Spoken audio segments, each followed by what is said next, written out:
Does anybody have an idea of how long it took to build the Empire State Building? Terry, you want to guess? The average brick count out there was... I'm going to guess it's probably 10 million. What's led you into wanting to pass this skill set, this trade on to that next generation? If you really enjoy what you do, makes it easy to get other young folks to come in to get to do it. What made you go to Masonry? You're going to create a piece of artwork. It'll blow your mind. We've had several people ask, should you paint brick? So brick, throughout their lifetime, they are a porous product. It breathes. When you have new students coming, what are you saying? Whoever you're working for, if they say, I need this person, because if your boss needs you, then you're more valuable. Welcome to Beers with Contractors. Hey everybody, thanks for joining in today. This is a very special episode for somebody I really care about and has helped us out in the trades. And if you want to make a difference in the trades, I want to make sure that you look this person up. Before we get to our episode, I want you to look up on Instagram, brick artist Zack. That's with Zack with a K. This guy is making a massive difference in the trades. He's a huge artist, huge teacher, huge industry professional. We just love him. So before we get into this and you don't get through the entire episode, most importantly, please look him up on Instagram and be sure to subscribe to everything he's doing. He's an awesome guy and making a difference in our industry. Thanks so much. Let's get to the show. All right, tradies. We're getting another episode of Beers with Contractors. First off, Merry Christmas, because I know this episode comes out the day after Christmas. New setup today. Terry, we're in the same room together. I know, it's different, awkward, maybe. Enjoyable. You know, but you 7 listeners out there can't see the tape line going down the middle of the room that says this is clearly my side of the room. That is clearly Terry's side of the room. So, Terry, please stay on your side. By the way, many of you guys that have listened to us a long time know that sometimes we get on and it seems like everything's perfect, but we have literally spent damn near 40 minutes getting set up today, having a shit show today. You know what? It's like construction. You know, some days it just gets screwed up, right? But we are here. We are making it happen. And, you know, I'm excited. Before we get started, and I'm actually going to let Terry introduce our guest today, which is somebody that I truly admire. I'm excited to have him with us today. But before we do, let me give a shout out to our new subscribers. We had tons of new subscribers, but try not to blanket that with a 10 minutes worth of rollout. Let me just go through a few. Victoria Picasso, Boosted Betty, Cody Kincaid, Nikki Riv, Morgan Cancillo, Anika Marshall. Thanks for subscribing. Appreciate you guys. Also, if you get a chance, be sure to check out our store at williamwalkerblake.com, where you can pick up some Contractors kick-ass gear, where some of our proceeds, actually 10% of revenue, goes to support our construction camp, which we're going to talk a little bit about today. So, Terry, Lord Terry. We are off to the races. Why don't you go ahead? I'm excited about this guest, but I want to give credit where credit is due. You invited him here today, so let's hear it. Okay. Well, so our guest today is a good friend of both Will and I. I've known this individual for the past 5 years. He is a 4th-generation Mason. He is probably the best artist that we know in person. Yeah, least talented person I think we've ever had on our podcast to date. So he's played football. He's most known for the past 2 years, spent time rebuilding Mid-Dell Career Tech's masonry program with a group of industry professionals. He's helped us out on the camp. He has worked with Delisa and Rock the Block. He is the one and the only Zach Easley. Zach Easley Wow. In the house. And wait a minute, we missed something. Did you mention that, weren't you a boxer at some point? A little bit. No, I mean, a little bit. When does the Jake Paul fight come up? Hey, if it pays that kind of money, I'll get in there and take a few swats like he did, like both of them did. And get that, walk away with, what, $20-30 million or something like that? I think it's a little higher than that. But you know what? Hey, good for you. Well, Zach, man, I admire you. We all appreciate you. And sorry to make that jab, because obviously Terry and I are the 2 least talented people we've ever had on our show. I mean, the resume is just extensive, but also you're so humble when we talk about your talents. But Thank you for that. I do what I like. I enjoy everything I do. I enjoy masonry. It's my life's passion. I talked to Carrie this morning, who's a friend of ours, about every third thing I told her and talked about had something to do with brick, and she was like, you know what, you're really surprising me about it. I told her I'm going to go here and I'm going to go there, and everything was brick which is what my life revolves around. But I like it, and I think when you love something, when you love what you do, I've been blessed to be able to do it, and I've been blessed to meet you guys and to get to show young people, some of the opportunities there are to get to go out and use your hands, build something that's going to be there for, they can take their grandkids out, show them what they built, a long time from now. And I think that's what it's all about. If you really enjoy what you do, makes it easy to get other young folks to come in to get to do it. So masonry, we've had some ICF folks, we've had some designers, but never a true, like, from the roots mason on the show. And that's what I love about this episode. But obviously, when you came out of the womb, the doctor didn't slap your ass and put a trial on your hand, right? So, like, what made you go to masonry? Here's the thing about that. The doctor didn't, but my dad did. Oh, He's like, okay. wait a minute, put the trial on your hand or slap your ass? No, he did them both. Well, he did. He slapped me on top of the head and gave me the trowel. Oh, okay. But no, from a very early age, my passion was to get to go to work with my dad. From a very early age, we're talking as long as I can remember, I'm playing in the mud. As soon as I actually started, being a hod, a labor, they call it, the terminology's kind of changed through the years, but started out, laboring, learning how to be good at that, mixing mortar, tending mud boards, keeping mud shook up. Then I got to start spreading mortar. That's, probably a big part of being good at this, at the trade, at the skills, learn how to spread the mortar right, furrow it right, and just learning fundamental stuff like that. So I liked it. I loved it. So that's helps a lot. So, Zach, I mean, we've known each other for a number of years, and most of it centered around working with young people and introducing them into either the construction trades or career pathways. I mean, I've rarely met anyone in industry who's as passionate as you are. Like, why are you as passionate as you are? What's led you into wanting to pass this skill set, this trade on to that next generation and kids that, they're not your kids? Right. Well, so masonry is, I kind of look at it like it's kind of an athletic event. I mean, you can be really good at it. You can get a lot better at it than, just to put it boldly, you can be a lot better than somebody else. Mm-hmm. Everybody's not the same. There's subpar at everything, and it's just like that in masonry. But we put a little competition in there. I was big on that when we taught the kids, and they learn these skills, and it's a lot of making it look easy. And then when you teach somebody and they're making it look easy, then that's a real accomplishment. Like our girl Aaliyah, she won state. It was our first time going to state with this class, with this program. We won state. She actually went to nationals. She done pretty well.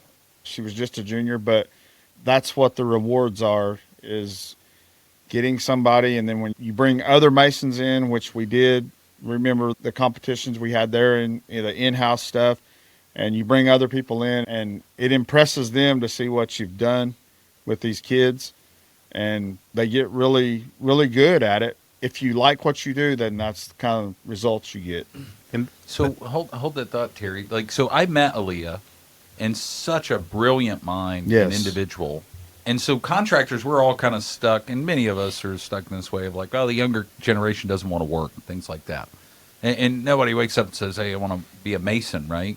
But you have a room full of students like Aaliyah that kind of go against that grain that contractors think. I mean, what is attracting these students to want to get into masonry?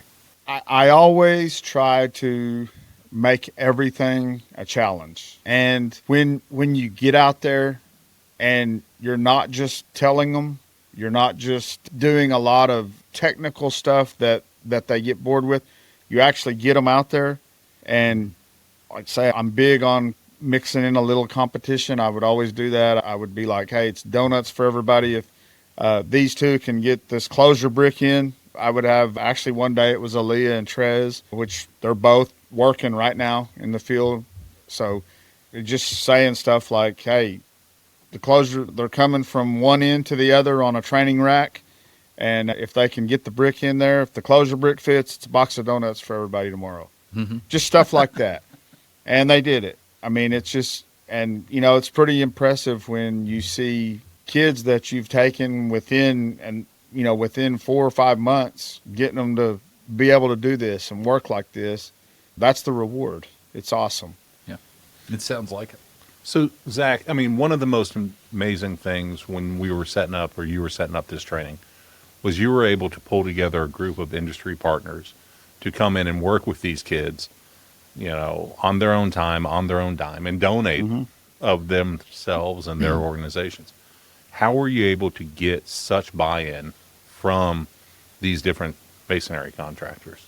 So there's really not a lot of rocket science to that because, as we all know, everybody needs help. Yeah. All of our trades are kind of lagging and suffering with not enough young folks coming into it. A lot of people, through the years, they didn't think that construction was an option. They didn't think that there's a good living to be made, which, contrary to that, there's many, many avenues now. There's many possibilities. If you want to sit in the office and be an estimator, there's an opportunity for you. If you want to operate a crane, there's an opportunity for you. If you want to be a project manager, that's not a problem. If you get where you need to be and learn the stuff you need to know, that's not a problem. So you ask, kind of how we did that. And how we did it is we went out and we asked. And a lot of the suppliers, which I never got told no. I mean, that was a good thing. I never got told no. Everybody was like, hey, how much you want? How much you need? And I'm like, hey, we just want your support. We want your involvement. And we want people in the industry to come out and say, hey, I'm looking for somebody like you. I got a place for you, my company. And that's pretty much how it worked out. We've got kids from that first year that are on the payroll already, and they're not even graduated. A couple of them aren't graduated. I think a couple of them are. But I think 4 of them are right now on the payroll. That's crazy. Yeah, I think I think Al's got 4 of them, maybe possibly 5. So those industry partners that took part and gave of themselves to get this training going and starting have been able to see these new hires come on, and it's benefited them, right? Sure. And the benefit is when you can get somebody that young, that especially, like Al and I we taught the class, tried to be there 3 days a week. It wasn't always possible, but if you get a young person that young, and these are, like I say, these are smart kids. I don't want to just single one out, but these are kids that people were really impressed with when they met them, talked to them. These aren't kids that, oh, they're only here because they have to be here. No, it's not like that. These are smart kids, bright kids, probably could do a lot of other things, but they liked it. And when the contractors come in there and meet them and get to work with them, they can start doing OJT with them, and the young person can figure out, hey, I like this, there is a place for me here. I can move up, I can do whatever I want to do. And when they get them that young, they're learning a lot more of the fundamentals of the trade. So when they do get seasoned at what they're hired for, it's easy for them to move on up. And then, we keep this thing going, then the new class comes in, takes their place, and then they move up. Maybe they want to stay on the job. Maybe that's what they like to do. And they become superintendent, foreman, project manager. Maybe they just like, wanting to be on the wall and not in charge of a lot of stuff. But the wage gets better for them because they've gotten a lot better at what they do. So that's the benefits to the contractors. Well, that's what I love about this, because you're kind of creating a cultural following like a lot of universities have done, like in their engineering departments. And, I know we know Ben Bigelow at OU, but also Virginia Military Institute, same way. It's like if you became an engineer through that, like naturally they hire engineers from the same program, right? But now this is in a, certain unlicensed trades, and it's creating this kind of flywheel effect. Well, like, yeah, I graduated with Zack, And Zach was kind of a jerk to me, but he's a good guy. But you know, if you train under Zach, like, come on with me and follow the same career path. Yeah. And so, this is what gets me, Zach. So you work full-time job with Trinity Brick, Yes. and we're going to get to the art stuff here in a little bit. In case we got a black market special on our website, I think, for Zach art. Yeah, we did. But anyway, let me rewind. So you work a full-time job with Trinity Brick. Yes. You are teaching 3 days a week currently. And by the way, you mentioned Al Slattery Masonry. Yes. Yep. And then, so how many days a week are you teaching? So now I'm not now because they have hired a full-time instructor. Okay, so you were Yeah. teaching previously Yes. for how long? Yes. So Al and I would go over there. We would try to be there 3 days a week through the whole school year. Yeah, the whole Yeah. school year. Plus, how many just one-off events like our construction camp are you doing a year? We did the construction camp, which was at the Votech at the Votech for that's 5 days, which was awesome. The story there was I got to have my 6th grade teacher's granddaughter. Mm-hmm.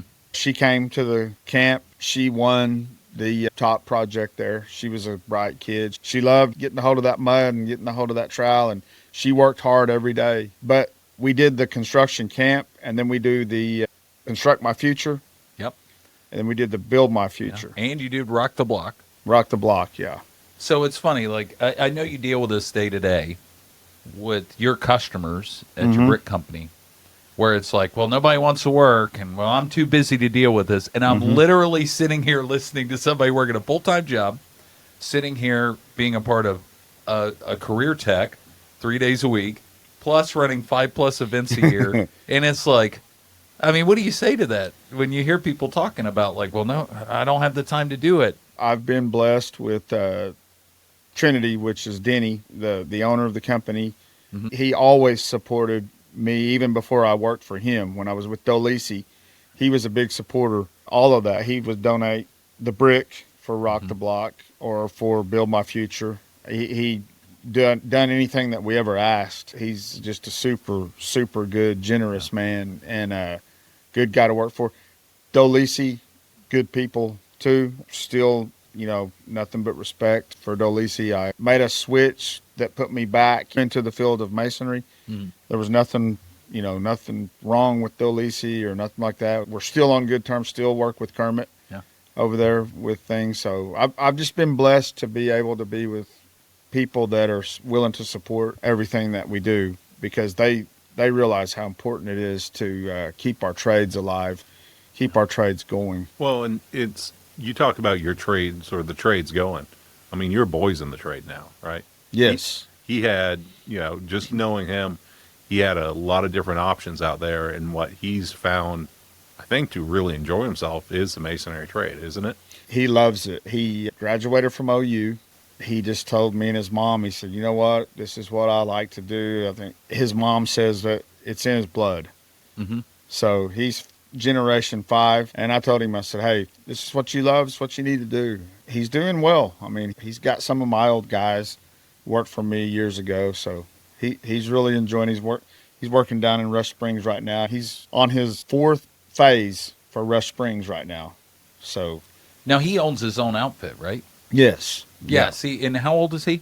He's 25. He's fixing to be 25. Yeah, 25, owns his own company, running his own thing.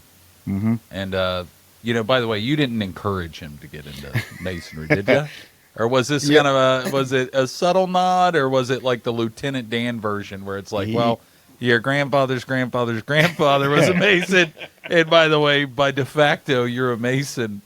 Well, how did that go? So Jack was scholastic. He was a valedictorian graduate. Oh, I didn't know that. Yeah. That's crazy. Yeah. He's smarter than all us. Like, He And he's got a way better physique, to be honest. yeah. So Not only is he smarter, but better looking. he can grow a better mustache than all of us. yeah, the mustache is quite the novelty. But he, like I say, he graduated valedictorian, got a full ride to OU, and went through. I always told him, I said, son, do what makes you happy, do what you like. Of course, he came to work with me, and he was always interested in masonry. He, I had him, working out there with me around the house. And, before I worked for Dolisi, he would come to work when he was just, really a young pup. And he got his hands in it. And everybody in my family's Masons. So he just looked at it like, hey, I like this and I want to do it. Yeah. Well, and I've seen his work, and he's just like super sharp, super polite, great individual. I didn't realize he was a valedictorian. Did that come from your wife's side? Of course. Be sure Drake, our producer, will be sure to cut that into a short clip just Yeah. for you, Zach. Yeah, But, that comes all from his mom, that side. But I want to ask you this, because you've seen the industry over several decades, right? Yes. And specifically, and I'm going to get into some of your other talents, but I'm starting to see that the mindset around masonry is having a big shift to not just a hard labor kind of career or career path. It's more of an artisan career path. Are you seeing that in the ground? Like, tell me about like the last 10 years and what you've seen in the trends for masonry. This episode is sponsored by Performance, the bonus system designed to increase profits for your construction company. Performance incentivizes your production team for more efficient installs and rewards them when they beat your preset labor goals. So no more milking the clock and no more unnecessary gas station trips. Performance drives your team to work harder and smarter. Every construction company on Performance has seen a 7% decrease in direct labor costs or more. Click the link in the description or visit performance.co to schedule your demo today. That's PER4 MANCE.co. Reward your team, retain your team, grow your profits. Performance. So that is what we want to promote. You're not just going to go to work every day and do this or that. You're going to create a piece of artwork. Some of our architectural presentations we do, some of the stuff Julie shows, it's awesome. Some of it'll blow your mind. Some of the stuff that architects will put to real life with some of the building designs, some of the brick designs that they do. It's gorgeous. There's a lot of stuff around Oklahoma City that's gorgeous, really neat, intricate work. And so that's what we really try to promote. You're going to get to come to work and you're going to create something that people are going to look at and marvel, So some of the things that have changed, innovations in the trade, scaffolding, there's been major scaffolding changes. There's been major equipment changes. The way mortar's mixed now, it's nothing like it was even when I was coming up. Everything's changed. How so? Like just in the mortar mix? So when I came up in the trade, when my dad came up in the trade, you get a sand pile, you get a pallet of mortar. Yeah. And then you yell at the guy to make sure he's loading it. That's right. That's right. So the advantages to the technologies that have been advanced that's kind of a whole nother subject, because it's a lot less liability on the mason when you're getting a product that's totally dehydrated, that all you're doing is adding water to. Oh, yeah. A lot of the liability goes away. You're not depending on a guy mixing, one guy throws, 22 shovels of sand, one guy throws 13 shovels of sand, or whatever, the differences are. But so that's one of the biggest advancements is pre-blended mortar. So on a bigger job site, you see the silos. So they take a SkyTrack or a telehandler. They lift a bulk bag over the top of the silo, dump it in there. And in most cases, some of them are gravity flow right into the mixer. Some of them are auger fed. You have a button, you push a button, it augers it into your mixer. So all the guy's doing is adding water. That's crazy. Yeah.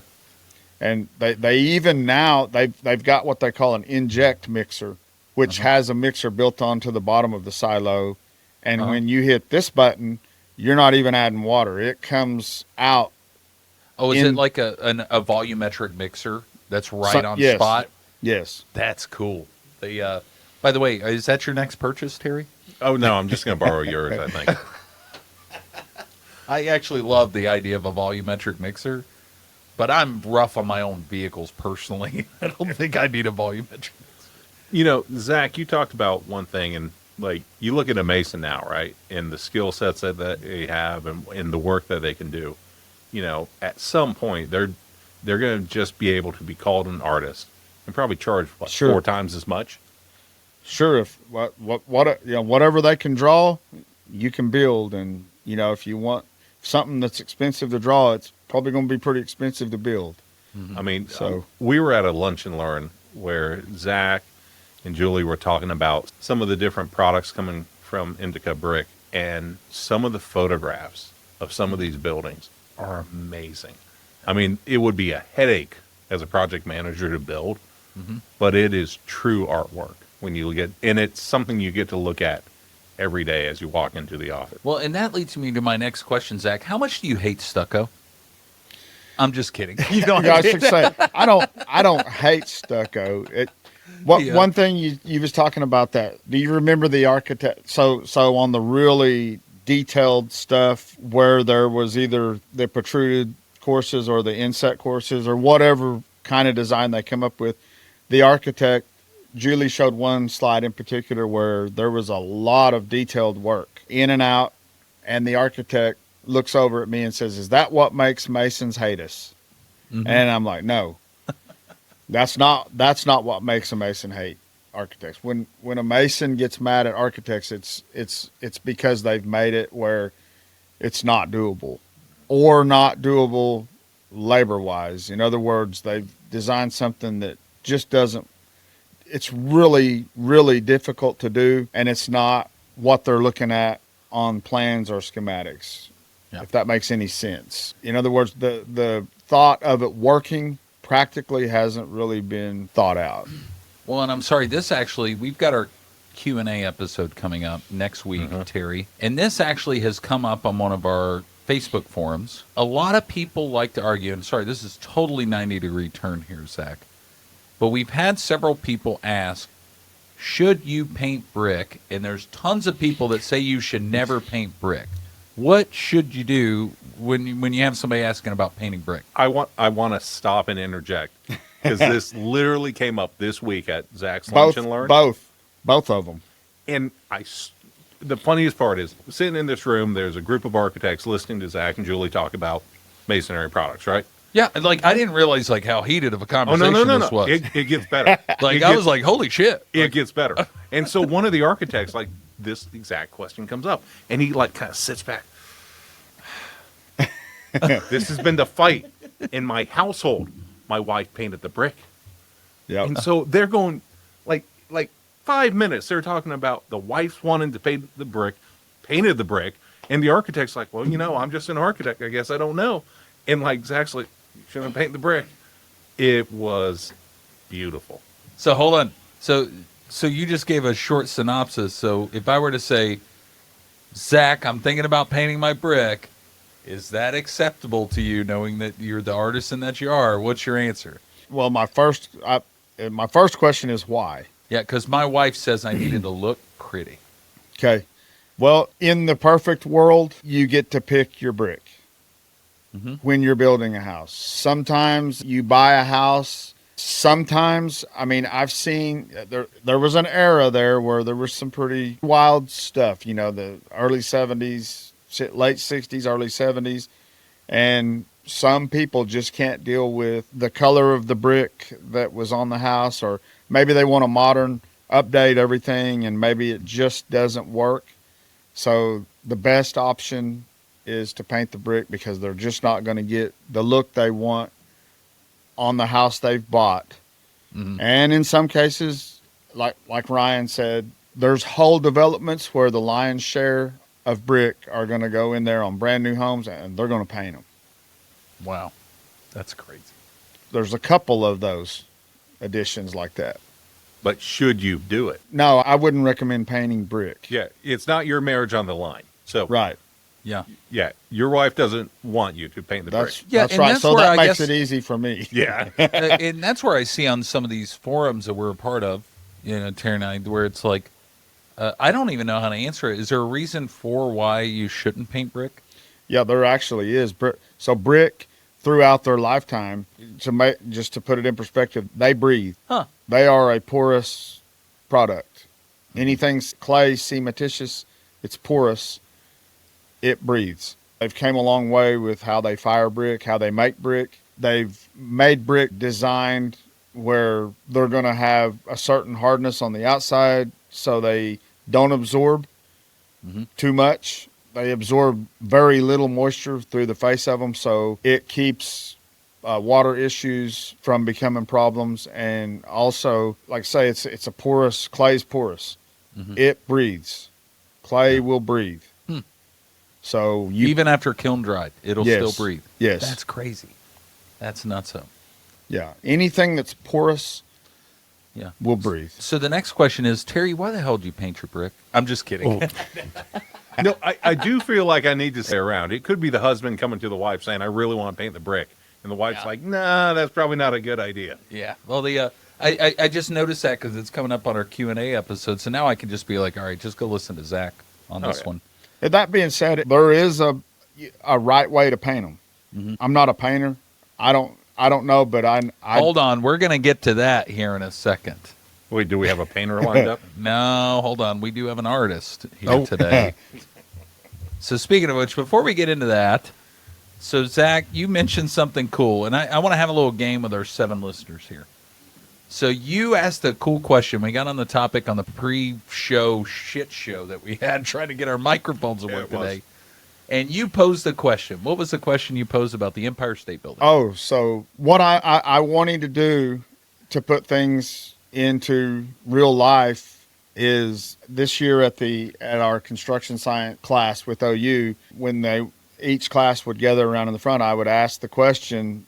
Everybody knows what the Empire State Building is, and of course everybody knows what the Empire State Building is. And I asked the question, and I kind of thought about resituating this, some more of the statistics, but I asked them, does anybody have an idea of how long it took to build the Empire State Building? It was built in 1928. Yeah, and don't give that answer yet. Okay. And so if you are listening to this show and you comment the time for how long it took to build the Empire State Building, we will put you in a drawing for one of our Contractors Kick-Ass hoodies. Yep. So I'll put that there, and I'll follow up with you guys.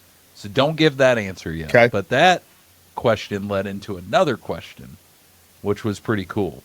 Because the time to build it was awesome, but Yeah. I had you hold up on the next question. So what was the next question about how many Brick. in the entire Empire State? Yeah. So, Terry, you want to guess? We No. should test this out. No, I honestly don't. Okay, so I was just there in Thanksgiving. Did he count? So I'm going. Yeah, fuck, I didn't count the brick on the Empire State Building. Actually, I got damn near airsick when I was just looking over the edge. So I'm gonna guess it's probably maybe 10 million brick. You nailed it. Did I nail it? 10 million brick in it. Dude, you should have guessed. No. Is it 10 million That's 10 brick? million brick. Get out of here, really? That's 10 million brick. They got 10 million brick laid There is in 10 400 million brick in the Empire State Building. and they got them laid in 464 days. So if you do the math, it's 24,000 brick a day, I believe. I could be a little bit off because it's been a minute, but Now, is that the brick cladding? yes, there's through wall masonry and some cladding. That's nuts. You are literally the walking example of dumb luck. No, I'm the walking example Yeah, of Raymond Babbitt from Rain Man. You- Is it definitely It's 10 million? 10 it's 10 million. But what I would like to do next year is after the class, after they lay I think the average brick count out there was what, 70? Yeah, it was, Around 70 brick. if that. It was at most 5 courses. So I would like to give them the brick statistics that were in the Empire State Building, and then ask them how long they would think it would take to get that thing built. But there was a point to the madness of using the Empire State Building.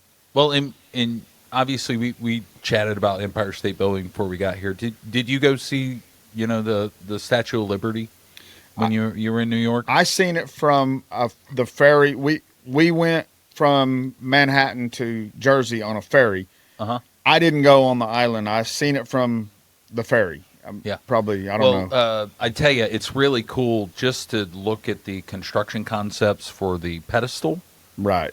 and how they chose certain designs and they sourced it from different areas of the country. And most of that stone that's there was quarried out of like Connecticut. And how they chose that design for the look, but also the cost to transport. And that's what I think, unpopular opinion, what I think is one of the most beautiful things in Statue of Liberty is the pedestal that it sits on. And it's just like how much work went into that. So, all right, cool. We got a segue. So listen, we need to just rewind a little bit, Zach, because I think a lot of people, we keep flirting with this idea about you being an artist. And I'm sure our 7 listeners are thinking, was he the guy with the afro painting happy trees? But no, like you are a really well-known artist, Zach, and you're like the Banksy of masonry. Like, what got you wanting to get into art and like continue to do this? Because you've been doing it, what now, 30 years, 40 years? So I've drawn all my life since I was a little kid. I drew in class when I should have been doing other things in class. As Miss Scott, my 6th grade teacher, probably walked around that art thing and she said, well, at least he did something. That's what Miss Scott would tell you. So no, I love Miss Scott. She's my 6th grade teacher. I talked to her this morning. I stay in contact with her. That's Actually, a great story. I met her at your art display. Yeah. At the university. I remember meeting her. Yeah, so yeah, that's a pretty cool story about how that all went down without taking too much time. I've seen her through the years. She actually came by one of my few art exhibitions I did. She bought a piece, right? She kept up with me just inadvertently. I would see her, throughout the years. We've seen her at the mall one time. So when I got the opportunity to do the exhibition at UCO, I called my wife and I said, hey, I want you to find Miss Scott. I want to invite Miss Scott to this. She's an important person to me. I love her. She's a 6th grade teacher, and she did bust my butt a few times. We had a good time together, but she's like, all right, I got to get this guy back in line, and she did it a few times. That's cool. But anyway, I had called Jessica, and I said, hey, I want you to find Miss Scott. I want to invite her to this. So Jessica calls me back. And she said, hey, I found Miss Scott, and you're not going to believe where she's at. And I'm like, my first guess was OU because the stuff we, working with OU. And Jessica's like, nope, she's at UCO, where my exhibition was going to be. And I'm like, you got to be kidding me. So she's a professor at UCO. I think Carrie reached out to her and told her what was going on. She set up a kind of a surprise meeting with us. So we walked in there and got to see Miss Scott again. So I thought that was pretty cool, and actually had worked on the most brick castle that I had ever drawn. I think there's like 434,000, something like that, close to $500,000. And I named it Scott's Castle after her, and we surprised her with it at the show. And so that was pretty cool. So you've done multiple art exhibits, right? Like, that's the first one that was really exclusive that was on that scale. So I've done some smaller ones. I did one on Film Row one time, a few years. That's been quite a while back. And then other than that, just small art shows through the years, just a few of those. Because this is something that you do every day, isn't it? Every morning, I leave about 5:30, and then I'll go have my coffee, do my drawing, and then go, take care of my business. And I think that's one thing that, like I've said, I've known you for years. I've been able to see some of your artwork over those years. And I think that was one of the most amazing things to me is that, you're doing this art and you're producing it every year for the past 30 years, right? And the fact of the matter is you do it, you put it away, and then you do something else. And it like broke something in my head.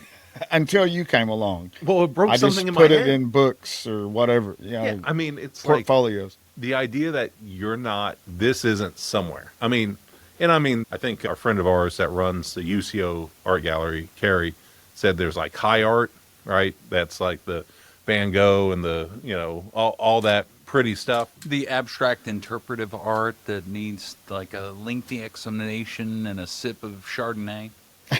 Yeah, that's Oh, yeah. good definition. It's in Webster's. Yeah, but then there's art that at least I can connect with, right? And so your subject matter is construction, right?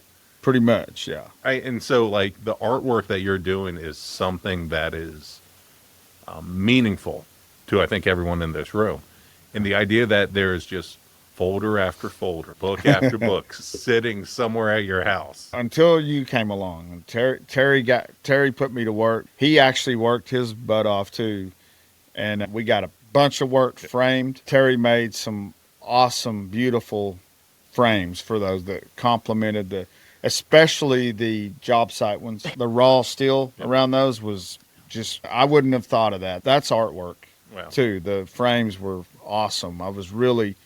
That blew me away when he showed me the first one that he built. I was like, wow, that's I saw awesome. the frames, and I really appreciate when the frame is a little shittier so it doesn't take away from the art, And you did just right, Terry. Just perfect, buddy.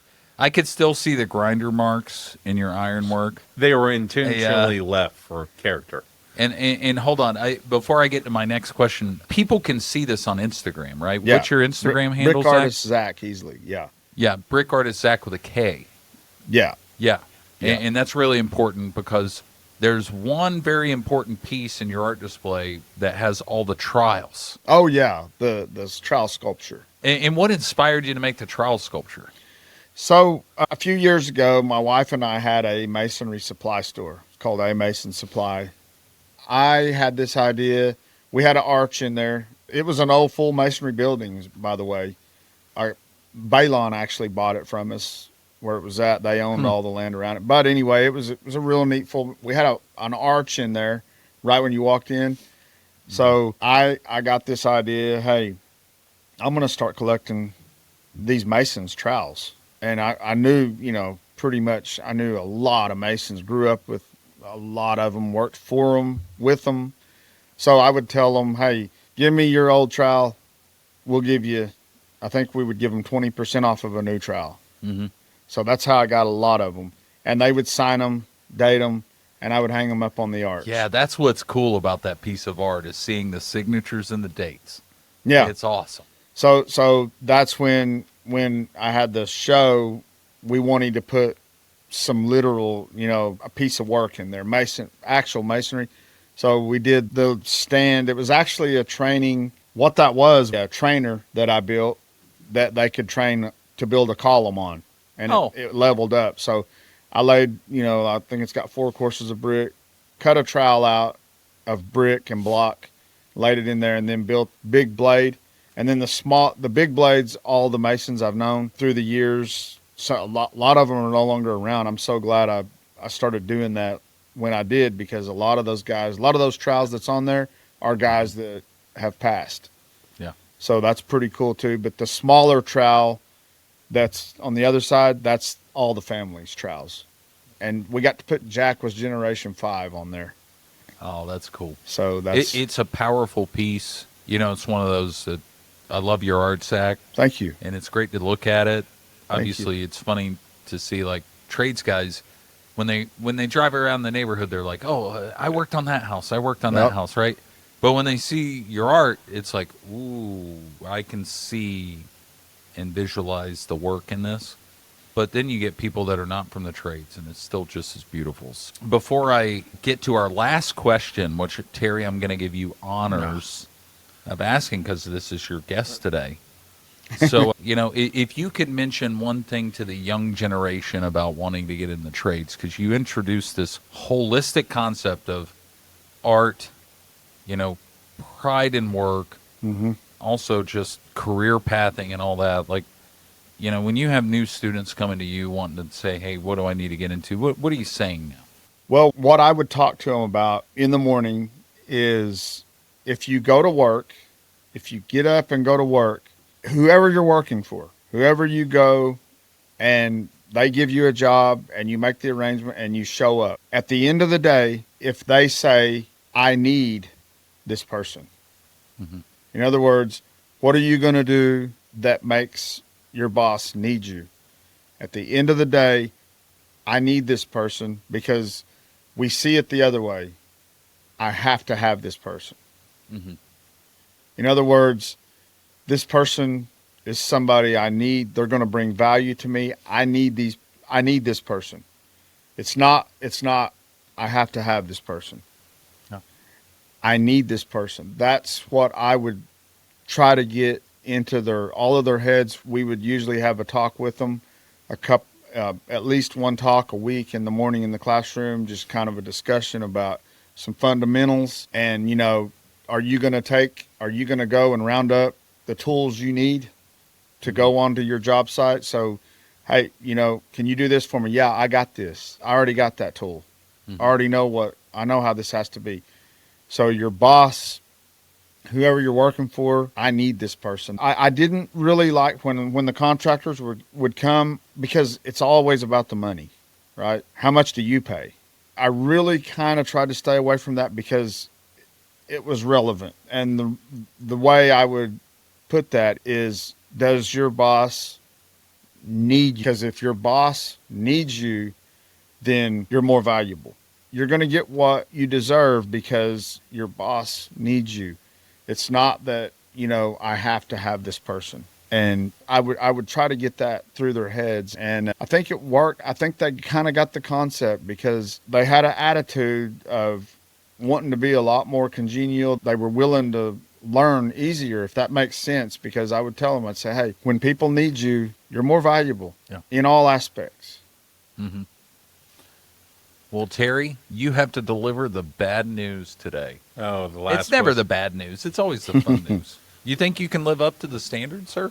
Well, if the standards are set by you, that's a very low bar. Oh, yeah, you got it, buddy. So go ahead, Terry. We're going to let you take it off. So, Zach, around here, we are known as the patron saints of screwing things up.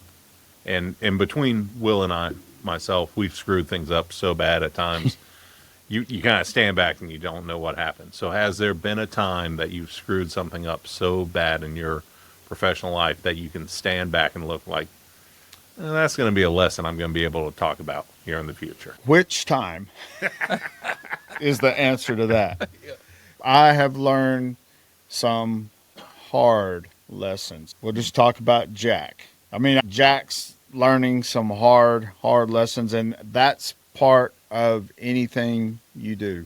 Whatever you're going to do. You're going to play football, you're going to play tennis, you're going to go be a carpenter, plumber, you're going to learn the hard lessons. What I will say to that, there's nothing better in some aspects. You don't want to just totally screw somebody's project up, but when you learn a really, really, really hard lesson, it might cost you tens of thousands of dollars, but it's worth tens of thousands of dollars. If that means that, like when we do the lunch and learns with the architects, the pitfalls that you can try to steer somebody around because you've learned it the hard way or you've watched it get learned the hard way. So yes, I've learned, I can tell you, different stuff that's happened to me out on job sites that are really, really hard lessons. Yes, I've learned many of them, and I've made plenty of mistakes.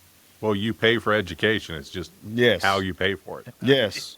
Yes. You say, I don't have a college education, but I've paid for probably a few of them. Yeah. Well, Zach, I love you.